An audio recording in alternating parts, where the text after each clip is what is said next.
everybody! Welcome back to yet another very exciting episode of the Friends Talking Fantasy Podcast. My name is Charles, and with me, as always, is my lifelong friend and co-host, Dylan. I'm ready to talk some fantasy with my friend, Charles. I'm ready to talk some fantasy with my friend as well, Dylan, and not just any fantasy today, because today I went ahead and read a book off of our reading schedule, and I finished it not too long ago. So today we are carving out some time to make sure we talk about it in a spoiler-free fashion. Of course, I'm talking about The Spear Cuts Through Water by Simon Jimenez. Now, folks might remember this book if they're following along with the show. Back to our Friends Pitching Fantasy episode just a few weeks ago. This was one of the books we considered reading next on the show to do a full spoiler-filled book discussion on. It did not end up getting chosen, which is okay. And I told Dylan at the time, I'm like, look, whether you pick this or not, I'm going to read it anyway. Remember I said that, Dylan? I do remember you saying that, Charles, and like a great prophecy from any of our favorite epic fantasy novels. Sure. This has indeed come true. So I'm excited to get into this one.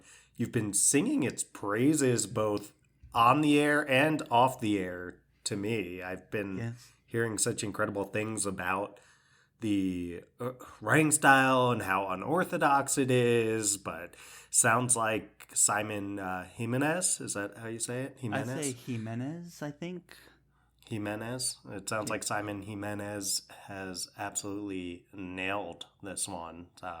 I don't know a lot about it. I get to be in the position that I feel like most of our listeners get to be in, where mostly I'm just sitting back and listening to you talk about it. I do have the added burden of having to, say, wow, Charles, that sounds really interesting. But for the most part, I'm really pumped to get into this one and hear you tell us what you loved so much about this book. It's always fun to hear someone who gets to be really effusive about a novel they had a great time with. I think we're going to get that today based on what I've been hearing from you.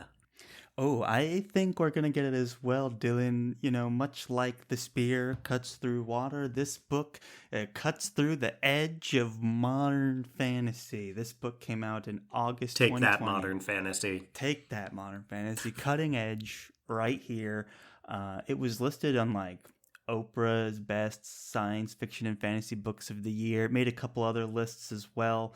I see it has a cult following and mentioning. I see it popping up on social media quite a few places, but underserved in my opinion, and I'm going to get more into that in just a bit. But yes, this was gifted to me over the holidays, and I was reading so many other books at the time. It took me a while to finally get to it, but get to it I did. And one of the first things we have to address is how beautiful the book itself is. It really is a work of art. You need to get it just for the looks alone. It will look great on any bookshelf. Beautiful blue and aqua green colors going on in here. The inside as well has a beautiful painted map. Very intricate, very well done, gorgeous book. I had a fun time just picking it up when I went to read and flipping through it. So that's the first thing I want to make sure I mention about this book. Absolutely gorgeous. The next thing I wanted to mention is kind of the experience of reading this book for people that haven't heard of it and are coming at this blind.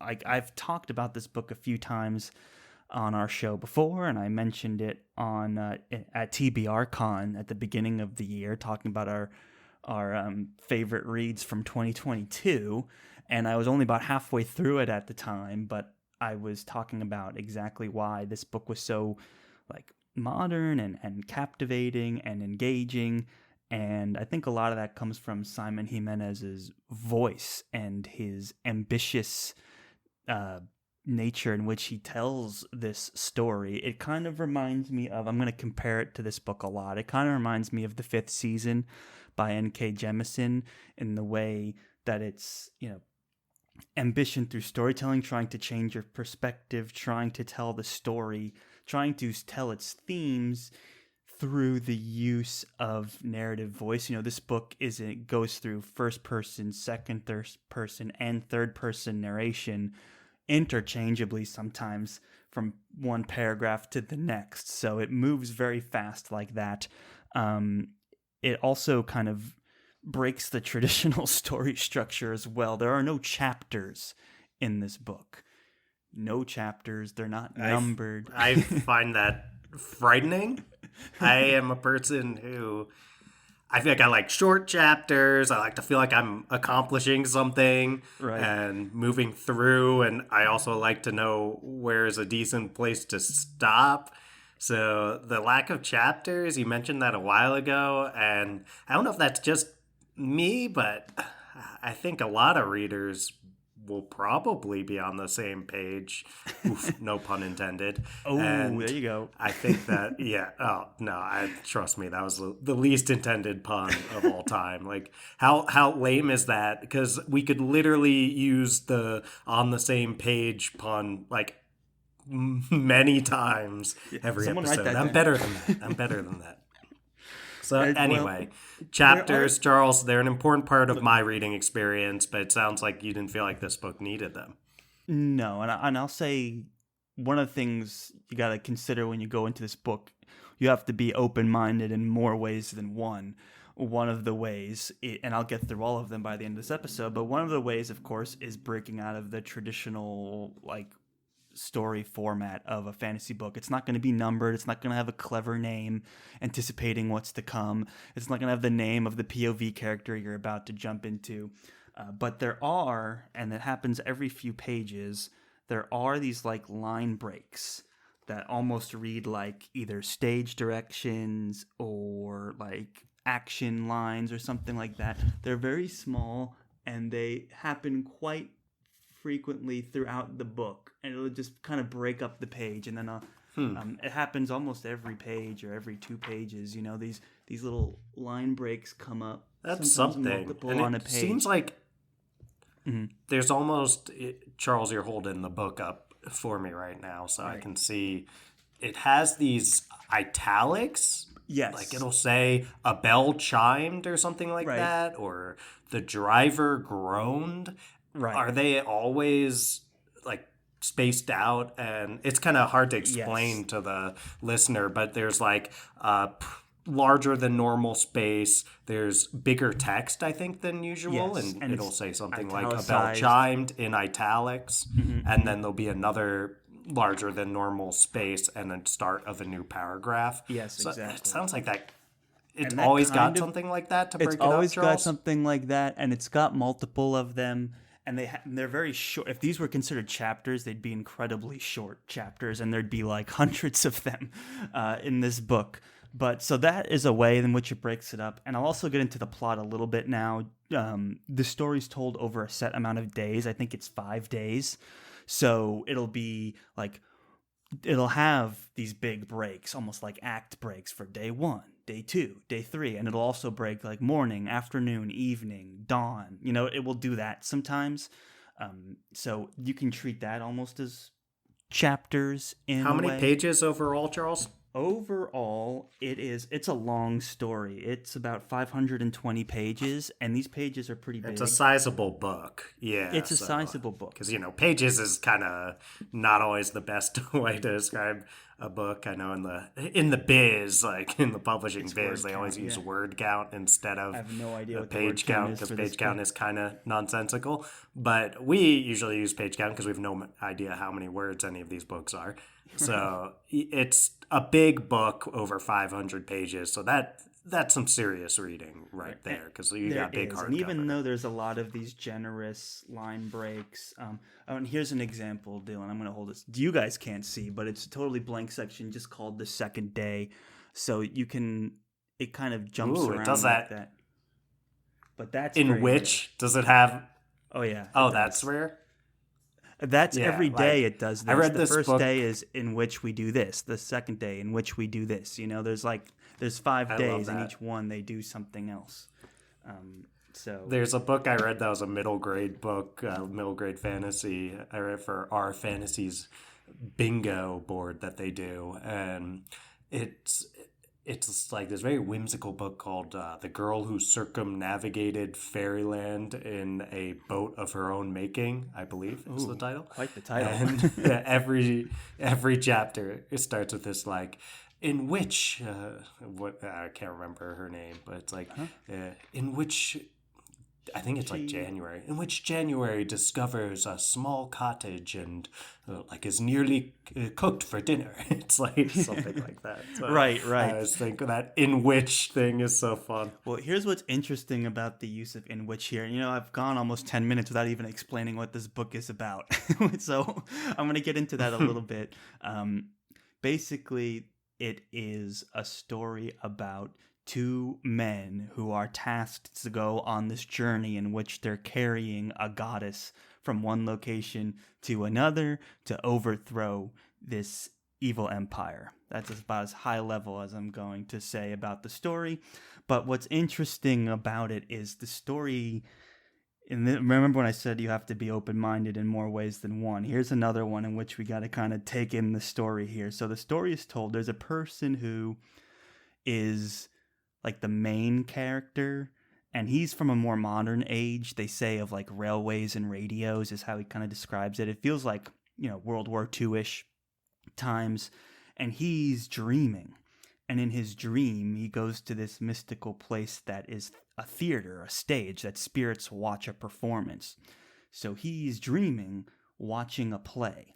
And then the play is of these two men who go on this journey with a dying goddess to overthrow the tyrannical empire, this kind of stuff. So you go from the point of view of the main guy, which is second person, and then first person and third person. It kind of goes in between um, the two men, and one of them, his name is Jun. I've always read it as Jun, but it could be Hune, it could be June, I don't know.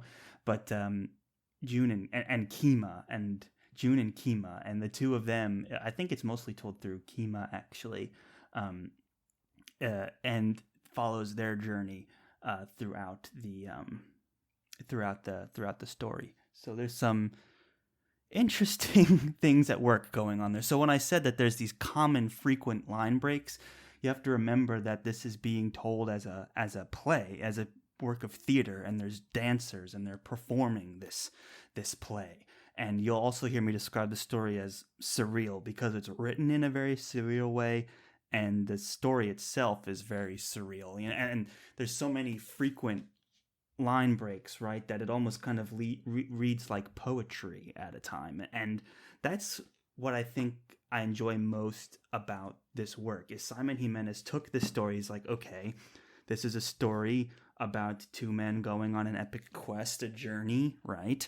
A hero's journey.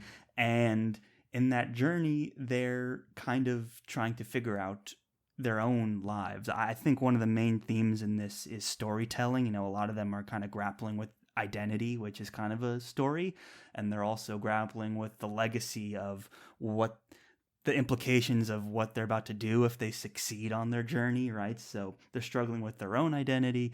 They're struggling with if any of this stuff they're suffering to accomplish is worth it. And then you have the main character, of course, who's like, I call him the main character, but he's the one who's dreaming all of this. Has his own identity issues as well, being in a modern society, but you'll find he has family that told him all these stories about these same characters, and they share a same heritage and all of this stuff. So lots of that going on. But the way in which the story itself is told is all about the theater and the performance of the story, and you kind of get reminded of that very frequently with the way the narration changes, with the way you'll kind of snap out of Kima and June's story and you'll snap back to our main character in the theater, and he's like sitting next to spirits and talking to them, and there's like an intermission at one point. It's pretty wild. So there's a lot of that like surreal, dreamlike, poetic thematic storytelling stuff going on, not just in the story, but in the way it's written. And that's, to me, such a huge, ambitious accomplishment. Like, I can't imagine how much like talent's required to write something like this, to even think of it, let alone write it, in a really artistic, ambitious way. So right away, I was impressed by Simon Jimenez from the bat on that, and that's part of what makes it captivating, because it's almost like I say, we read a lot of fantasy, Dylan, as you may know. We're reading a book all the time, and we've read a lot of fantasy. It's very true. We've read and talked about a lot of fantasy over the years. Over 200 episodes of this show now, and in like exercising terms, it's like when you exercise a different muscle, it's like you've been exercising the same muscle and over, and it's very strong and you feel strong, and then you read something that it works out slightly different muscles, and all of a sudden you're like getting sore faster, and you're like, what is... Harkens back to the good old days when we were gym buddies for about a year, and that was the best shape of my life, Charles. Me too. I've yet to, without you motivating me to get in there, I've yet to really find that kind of stability in getting into the gym. But, I feel the same way. Charles, we used to do those chest days. We used to do the shoulders days. I mean, So it sounds like this one was working out, like you said, totally different muscles.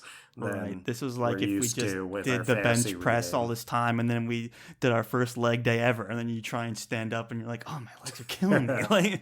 like that's exactly what was happening. This, I'm like, ooh, this is like, I'm slowing down. I'm reading more carefully. I'm more thoughtful in trying to understand what's happening.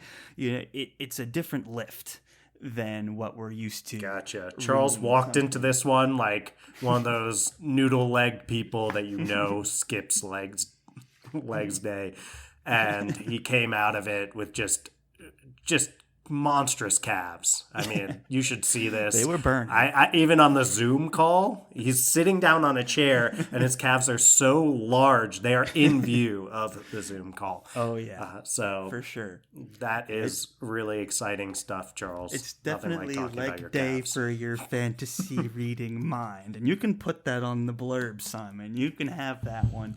I don't think Simon I'm sure he'll be that. dying to have it. No, he's got way better ones on here. But he can have it if he wants it. But that's what it kind of felt like when I was trying to describe this experience. And again, coming back to that open-mindedness, because you really have to be willing to switch. And not only are we switching, first person, second, third person, third person. We're not only switching between like a person in real life, a person in a dream, a theatrical play, and then the people in the play where it's told like it's really happening and it's real. You also get all of these like really ambitious themes going on as well. You get like one of the things that I was truly surprised about was by the end, the kind of emotional response I was having to this book. There's some things that happen that you genuinely like feel like conflicted about. You feel like sad for some of these characters. You feel shocked at times. Like, this book does not pull any punches. And the last piece of that multiple open-mindedness I was talking about is definitely like the explicit content that's happening throughout this book. You have like all kinds of really challenging scenes coming, whether it's like gore at times, violence, like oppression. There's all kinds of ableism stuff. One of the main characters is missing an arm. He lost it by the beginning of the story.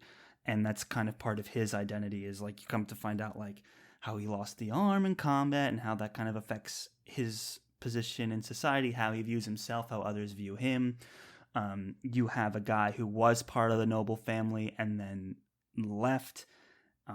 And so you get these really conflicted ideas, and there's also a very strong, and this is another thing I kind of bring it back to like the 5th season. And then I also think Sarah El-Arifi did this really well in The Final Strife, but you have a lot of these, well, not a lot, you have one very strong, or a few very strong, like of LGBT LGBTQ representation in here, which was really thoughtfully well done.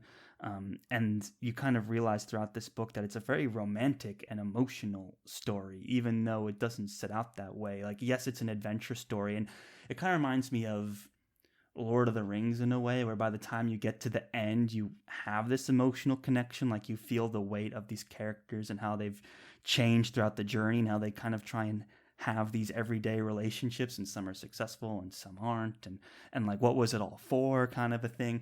I was feeling those very same things in this story, which is so rare. Like, we've read a bunch of books, and yes, they've all been impactful in their own ways, but the emotional connection I was having, especially by the end of this book, because it does take a while to get there. You have to kind of learn how to read this book. You have to like kind of figure out what's going on, where you are in the story. But once you get there, you get it up. You pick it up pretty quick. Like, there's 500 pages. You'll get there eventually, and by the end, you're like, wow, this is so different than I was expecting, and this was so challenging and exhausting at times. Like, you wouldn't think a book like this, a very modern progressive book, would have such like shocking moments of gore and violence, but it's done in a totally different way. And it's to me, the book, it needs it, that sense of stake and adventure. It goes way further than something like Lord of the Rings would ever go, both in terms of shock factor and detail, in which it is shocking. So yeah, that too is another really interesting part about this. Like, I had never considered, when you talk about the theme of storytelling, like the fact that it's told in a play, almost like Kingkiller Chronicles, now that I think about it, where he's a That's performer. what I was, okay. Yeah. I was sitting on that, Charles. I was sitting on that for a while. Let's get there now, because now I'm making the connection, and it is kind of like Kingkiller in a way. I know, but I'm a little annoyed because I was like, I was going to be like, coming from an outsider's perspective, I'm noticing these themes of storytelling. You talk about this great prose, and also there's the framework of a story within a story. It sounds like a little bit of a different way of doing it. Kingkiller has the Quothis telling, that's by Patrick Rothfuss. I don't think we said Rothfuss's name. So no. It's got this frame story of Quothis recounting his tale to a chronicler, and that's, the story within the story aspect of Kingkiller Chronicle, but you have a totally different way of doing it here. At the same time, Quoth is noted for his experience growing up in a theater environment, and he knows how to put on a play as an Edema Rue. So it's almost like a one-man show going on when you're getting that story from Quoth. And you've got this, it sounds like multiple people play going on when we're talking about the spear cuts through water. So similar themes, great prose, and frame story aspects, theater aspects. It's like, sounds like a natural fit for fans of Kingkiller Chronicle. Well said. And there's also this part of Kingkiller Chronicle where it's like, you have to remember the story you're being told is a narration by the person who lived it, right? So there may be some bias there, but when you experience it, it feels real because you're just reading a story, but the story is being told by the guy who lived it, right? Same thing kind of here. It's like, this is a play that you're watching of a story in a guy's dream, and so that you can't lose sight of that as you go through the story. And I think by playing with you are sitting in the stage, and you're sitting next to a spirit, and you're watching this, and then you go in it, and then it's, June does this, and Kima does that, and then you're like, okay, like, this is, like, I can't be forgetting all of these pieces. It works like that as well. So yeah, I think if I was to pick like the 3 books that kind of are part of this formula, I would say let's get 5th season in there, let's get Kingkiller in there, and let's get Final Strife in there, because they have very similar themes of identity and relationships, and like the action and the violence are kind of on parallel with that. So and then all 3 have very intense intention to point of view, narration, and voice. So I think that's a good kind of blend.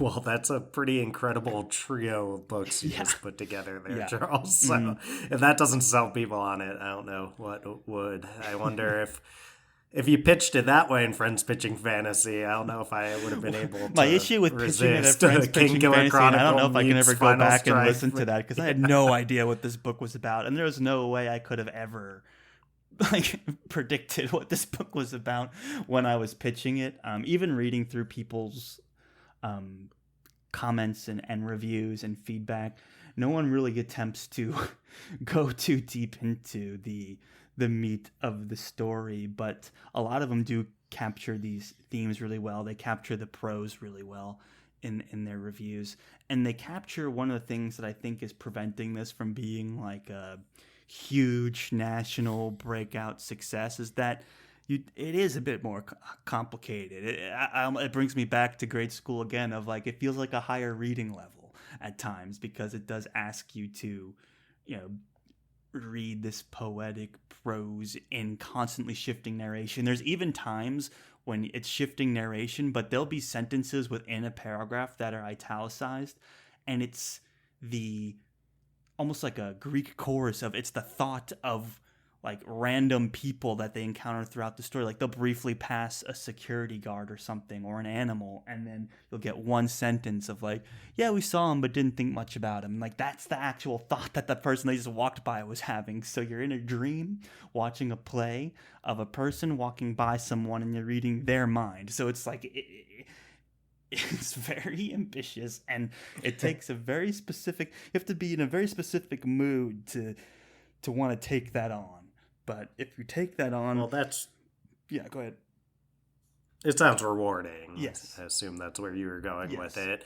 Hmm. It sounds very challenging for obvious reasons. It's got some hashtag inception problems by having so many layers of things going on It is like and quite Inception. literally having dreams going Right. on in there. So it's that makes it tough. We all know well, those of us who watched Inception know how hard that part can be to follow, but Right. it's it sounds like not the book you would recommend as a, oh, here you can break your reading slump with this. It's not, Well, it if doesn't you sound were like. a avid fantasy reader trying to break a slump, maybe, because like I said, it works out those different muscles, but it's certainly not like a Hmm. first time. We did that one recommendation series for like first time fantasy readers looking to dip your toes. This is not that story.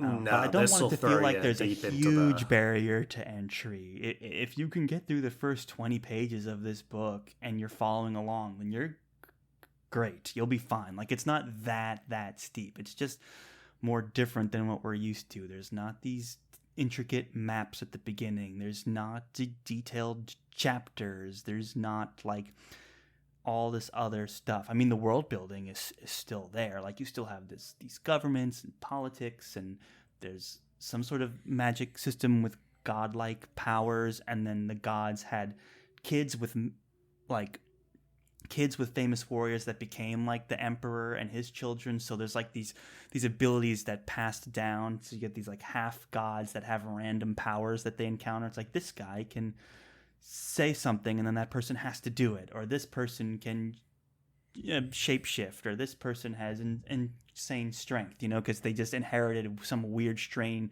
like X-Men mutant style from gods. So there is some of that magic system in here, but it's mostly about these two characters and their journey, and it's both an actual journey and their own identity and like the legacy of what they're doing and the reason for why they're doing it. And um, as you go along the story, you learn more about why they're doing the things they're doing, and you learn more about why they're trying to change. You learn more about what they want. And by the end, you get this very emotional experience, and the conclusion is really strong, which I feel like is a really hard thing to do. This is a standalone novel, by the way. I don't know if I mentioned that, but it is a complete story. It's not like there's a part two coming. So um, you get the full experience here, and I would highly recommend it. So let's see. People that I would recommend this to. There's a few. The first one, like we said, if you're an avid fantasy reader looking for the cutting edge next thing or break up the swords and sorcery, this is a perfect fit for that. If you're a fan of the theater of any kind, whether it's like dance or, performance, like the theater. the Charles, theater. you gotta say it If you're correctly. a thespian, The theater. if you're a proper thespian, I would recommend checking it out as well. Yeah. If It's you're spelled THE-AY-TER. theater. Got it. If you're into the theater, the theatra. Your twin brother, Charles. Yeah, he Maybe you would should get probably him like into this, this, actually. Chris. He should read this, yeah. He should definitely read this. I'd say if you're someone who is looking for a really, like, authentic LGBT story, this is also a place to go as well. A really fantastic story in that genre. So, highly recommend for that as well. So you said if there is like a romantic aspect to it. Yes, I'm assuming you don't want to go into detail really for spoiler reasons, but one of the things you realize about this book, you're like, as much as this is an adventure story, it's also like a romantic story. It's very romantic, and like that final come to Jesus moment here at the end is really impactful for that. Probably not the best phrase to use about an LGBT story. I was thinking that. Yeah, I was just thinking that, Charles. But I was like, you know what? Let's just let that go. Does it?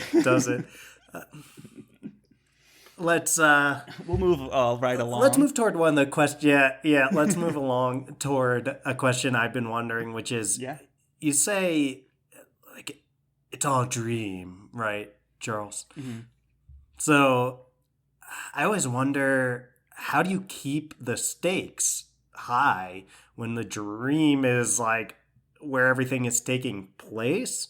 Because I know you mentioned stakes are so good, but it's a classic like, oh, it was all a dream reveal at the end that people go toward as like, oh, what a like anticlimactic way to end this because it makes all that happened not matter and blah, blah, blah, blah, right?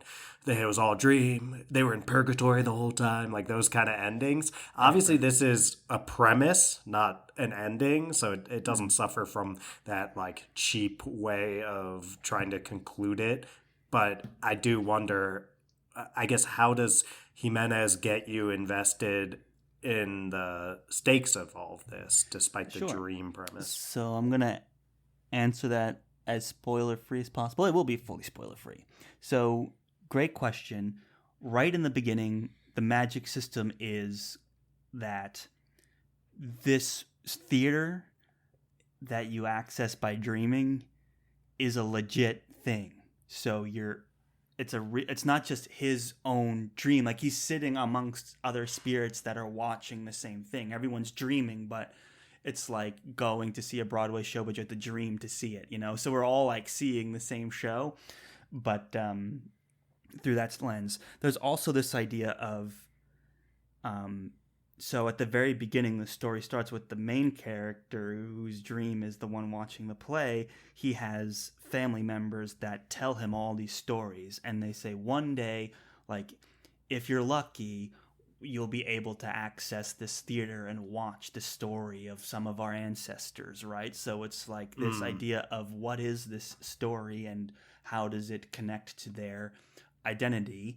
And then from there, like the story is so, like I said, surreal and ethereal at times that you're just captivated by what's happening and where it's moving, and you don't know how it's going to end. You don't know if like the main characters die or survive by the end or not. You don't know how it's connected or if it's connected or anything. It's hard to tell, but it's not like they're like, well, I'm a direct descendant of this guy, so obviously he had to live and have kids. It's like not quite like that. It's more of like, oh, you finally get to sit down and see the story, the famous story of these two people and how it kind of affected them, and then the story goes. So it's like a frame device. You have no idea if it's going to end in tragedy or success or anything. So the stakes are all still there. Like the main character's fine, he's just watching a play, but you don't know like when the play's over what happens to him, right? So there's kind of some interesting things in the epilogue that really kind of bring it all home. So that I'll if that answer makes sense, it's you don't know where the two characters in the play end up or how they end up. You don't know if they're going to die or survive, and they could die because it's your dream. So you can kill the characters, and then the main guy's like, oh, like they die at the end. That's sad. Or they are successful and overthrow the empire and like live happily ever after. Like you don't know that either. So anything could happen to them. And the dream is real. Like it's a real story you're told at the very beginning. That's where I was going, Charles, is this is an actual historical event that happened. It's just being accessed through this magic system that allows you to witness it. The story's way too weird to be that simple an explanation, but that's very close, yeah. Basically. Close enough where, where at least something along those lines would, to me, explain why we still have stakes, even though the dream is happening. It's a dream that allows you to witness something that already did occur to real people. So it's a performance. Yeah, I think that's a great way. The past. Right. So even the performance isn't actually witnessing directly the events. It's witnessing It's a play. Like we went to see Hamilton, but it's like, we know the story of the founding fathers. Happened, yeah. If you didn't know what happened to Hamilton in the end, yeah, exactly. Then I'm sorry. I'm sure it was a real shock watching that play, but actually, I think they give it away in the beginning. Right? Well, it's like I think so. Like, I'm the one that killed him. Have you seen Hamilton, Charles? I actually have not seen Hamilton. You're going to out me in front of everybody. You had this look on your face. I was like, this guy hasn't seen Hamilton. I have. You see, that's what... Yeah. Thanks for having me in front of all of our friends. Yeah. Hey, if I can get out there and say I haven't seen The Godfather on this podcast, then I think you can say you haven't seen Hamilton. You did start this podcast having not read Lord of the Rings, so... That's true. That's true. That was pretty brave. You never know. It was courageous of me to start a fantasy podcast without having read Lord of the Rings, so... Mm-hmm. I've since read Lord of the Rings and lost all of my courage in the process. But, Charles, it took a lot of courage for you to come out here and have to carry this episode for... How long was it, Charles? How long was it? 35 minutes. Oh, a little bit more than that, it looks like. Yeah, a little bit more. Charles, that was very, very brave. And I think you did a fantastic job. I love the idea of this book. I think it's something that I'll be sure to check out when I'm like, this does happen to me even as a huge epic fantasy fan, swords and sorcery fan. It's just sometimes you start to feel like, oh my God, I'm reading like the same book over and over again. Right. And that's more a reflection of me than it is actually a reflection of the books themselves. Like it's a reflection of me feeling like just, I don't know, over like just over a certain setting or over a certain style of narrative or whatever. Right. But at the same time, it's important to get out there and read something different when you're in that mode, because otherwise you're not going to appreciate the uniqueness of each individual epic fantasy, each individual sword and sorcery book, because you're just not in the place to see it. You're burnt out.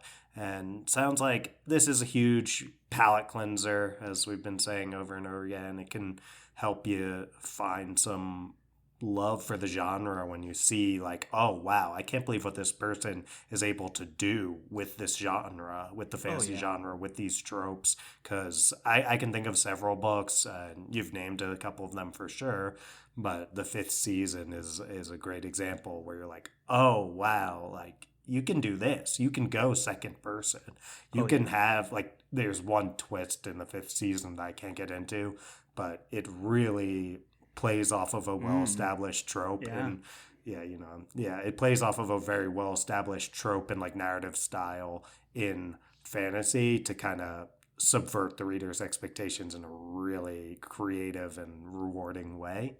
And it's those kind of moments where you're like, oh, I like forgot you could do some of this kind of stuff, and you can really mess with me as an experienced fantasy reader. So sounds like we've got a lot of that. If you're gonna check out The Spear Cuts Through Water. Absolutely, and I know you'll want your own copy for your own collection. There, you've got a nice collection, but you're always welcome to borrow this one. And yeah, I don't want to. I want to make sure I give this enough of a spotlight here. Simon Jimenez is an incredible author, like so talented, and that cannot be understated. I got the same feeling. I recently read Jonathan Strange and Mr. Norrell, and I was like, here's someone who's just like an incredibly talented writer. Like you can't even like the craft of writing. You're like, okay, that guy's on another level for different reasons, for sure. But same exact takeaway. I was like, man, he's so talented. I can't wait for the next story he's written. He's also written a book called The Vanished Birds, which I have not read. I know nothing about, but I'll be sure to check it out. I'm a huge fan of the author now, and I don't think like just the nature of being able to do something different on its own is something that needs to be celebrated. Like taking the artistic license, the artistic creativity to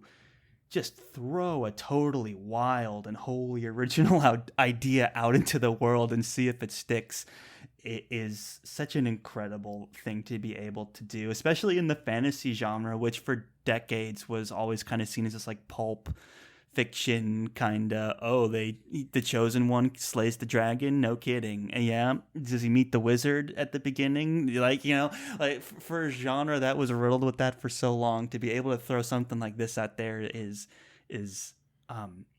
should be super celebrated. And the fact that it's actually incredibly good and thought-provoking and emotional, it is just another, makes it a huge success. So I don't want to get away without giving Simon a full credit here for his skills as an author, and definitely check him out when you can. For sure. That inventiveness and putting out books that are trying new things like that, innovative, all of that. I feel like that opens a door for other authors to try different things as well, and it just helps our genre become so much more, I think, widespread in what we can do and what kind of books are being put out there. I think and it takes there was so a much long time work, in the genre. and You try the more different you get, the less commercially viable you sometimes tend to be. It's like you need something that people can recognize. You have to get those shout lines. You have to hit them with the same things in order to have that breakout success sometimes. Yeah, but the more you push the boundaries, the more readers are open-minded about these kind of things in the future, right? We talked about how fantasy used to be so mostly restricted, at least traditionally published fantasy, to this idea of, at one point, it was pretty much just like Lord of the Rings clones, like Tolkien clones. Mm-hmm. And then after that, it's like we've expanded more. But even at one point, I know it's hard for people to imagine this, but at one point, things like A Game of Thrones were totally subversive to the genre, where it was like, whoa, you can have this like dark, gritty realism, and then that obviously led to grimdark, and then dark, gritty realism became morally compromising things.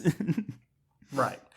And those kind of things, but it just goes to show, like, when you push the boundaries, which, believe it or not, like George actually did do at that point, you set new boundaries to the point where now people look back and they're like, oh, everything's like that now. And then you can push the boundaries even further and do even more different things. And even the idea, like a while back, of all of these books that take place outside of like the pseudo medieval European setting. Like now we have so many books, you've mentioned a couple of them, and some of my favorites, like The Final Strife by Sara El-Arifi, that take place well outside of that like standard quintessential setting, which we love lots of books in that setting for sure. We love but we love to see so many different worlds, and I love to see influences the come into ingenuity. I love to see what's at the top of the author's voices in 2022, right? Just a few months ago. It doesn't get more fresh than this. To see where the genre's going, and it's going in a really talented, thought-provoking direction, and I can't wait to see where it continues to go. So that is The Spear Cuts Through Water by Simon Jimenez. I mean, we got real with that one, and highly recommend. And Dylan, if you ever get to read it, let me know, because we'll do a book discussion on it, I'm sure, because there's a lot to say when you get into the spoilers of what happens in this. So, but until then, guys, I'm glad we were able to talk about it, at least at this level, spoiler-free, keeping it fun, fast and loose. Yeah, if anything that we said sounds interesting to you about this book, then do yourself a favor and check it out. If you're a collector, you just, at least get it for that purpose alone. It'll look great on the shelf, I promise. So there we go. Spear Cuts Through Water, Simon Jimenez. Yeah. And I'll definitely be checking this one out down the line, Charles. That's I'm not going to give the vague, ooh, sounds interesting. I'm going to give this one I am going to one read. Day. It just is it's a question of when. And I expect sooner rather than later, because I'm pretty intrigued. I'm also intrigued.